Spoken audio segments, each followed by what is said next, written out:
بسم اللہ الرحمن الرحیم۔ معصومیت برے پرانے دور میں الماریوں میں اخبارات بھی انگریزی کے بچھائے جاتے تھے کہ ان میں مقدس کتابوں کے حوالے نہیں ہوتے۔ چھوٹی سے چھوٹی کوتاہی پر بھی کوئی نہ کوئی سنا سنایا خوف آڑے آ جاتا تھا۔ زمین پر نمک یا مرچیں گر جاتی تو ہوش و حواس اڑ جاتے کہ قیامت والے دن آنکھوں سے اٹھانی پڑیں گی۔ گداگروں کو پورا محلہ جانتا تھا۔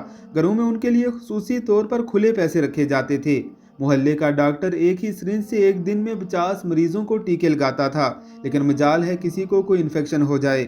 یرکان یا شدید سر درد کی صورت میں مولوی صاحب ماتھے پر ہاتھ رکھ کر دم کر دیا کرتے تھے اور بندے بھلے چنگے ہو جاتے تھے۔ گھر میں خط آتے تھے اور جو لوگ پڑھنا نہیں جانتے تھے وہ ڈاکیے سے خط پڑھواتے تھے۔ ڈاکیا تو گویا گھر کا ایک فرد شمار ہوتا تھا۔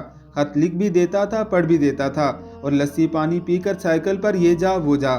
امتحانات کا نتیجہ آنا ہوتا تھا تو نصر من اللہ و فتح قریب پڑھ کر گھر سے نکلتے اور خوشی خوشی پاس ہو کر آ جاتے تھے۔ یہ وہ دور تھا جب لوگ کسی کی بات سمجھ کر اوکے نہیں ٹھیک ہے کہا کرتے تھے۔ موت والے گھر میں سب محلے دار سچے دل سے روتے تھے اور خوشی والے گھر میں حقیقی کہہ کے لگاتے تھے۔ ہر ہمسایہ اپنے گھر سے سالن کی ایک پلیٹ ساتھ والوں کو بیچتا تھا اور ادھر سے بھی پلیٹ خالی نہیں آتی تھی۔ میٹھے کی 3 ہی اقسام تھی: حلوہ، زردہ چاول اور کھیر۔ آئس کریم دکانوں سے نہیں لکڑی کی بنی ریڑھیوں سے ملتی تھی جو میوزک نہیں بجاتی تھی۔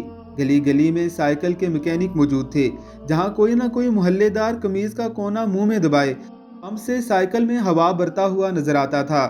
نیاز بڑھتی تھی تو سب سے پہلے حق بچوں کا ہوتا تھا۔ دودھ کے پیکٹ اور دکانیں تو بہت بعد میں وجود میں آئی، پہلے تو لوگ بہانے سے دودھ لینے جاتے تھے۔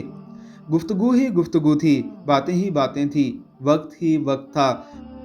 گلیوں میں چارپائیاں بچھی ہوئی ہوتی تھی، محلے کے بابے حقہ پی رہے ہوتے تھے اور پرانے بزرگوں کے واقعات بیان کر رہے ہوتے تھے۔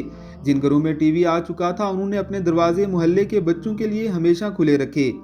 مٹی کا لیپ کی ہوئی چھت کے نیچے چلتا ہوا پنکھا سخت گرمی میں بھی ٹھنڈی ہوا دیتا تھا۔ فریج کے بغیر بھی مٹکے اور سراہیوں کا پانی ٹھنڈا رہتا تھا۔ لیکن پھر اچانک سب کچھ بدل گیا۔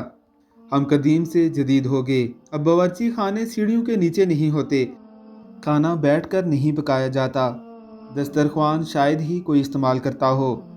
منجن سے ٹوتھ پیسٹ تک کے سفر میں ہم نے ہر چیز بہتر سے بہتر کر لی، لیکن پتہ نہیں کیوں اس قدر سہولتوں کے باوجود ہمیں گھر میں ایک ایسا ڈبہ ضرور رکھنا پڑتا ہے جس میں ڈپریشن، سر درد، بلڈ پریشر، نیند اور وٹامنز کی گولیاں ہر وقت موجود ہوں۔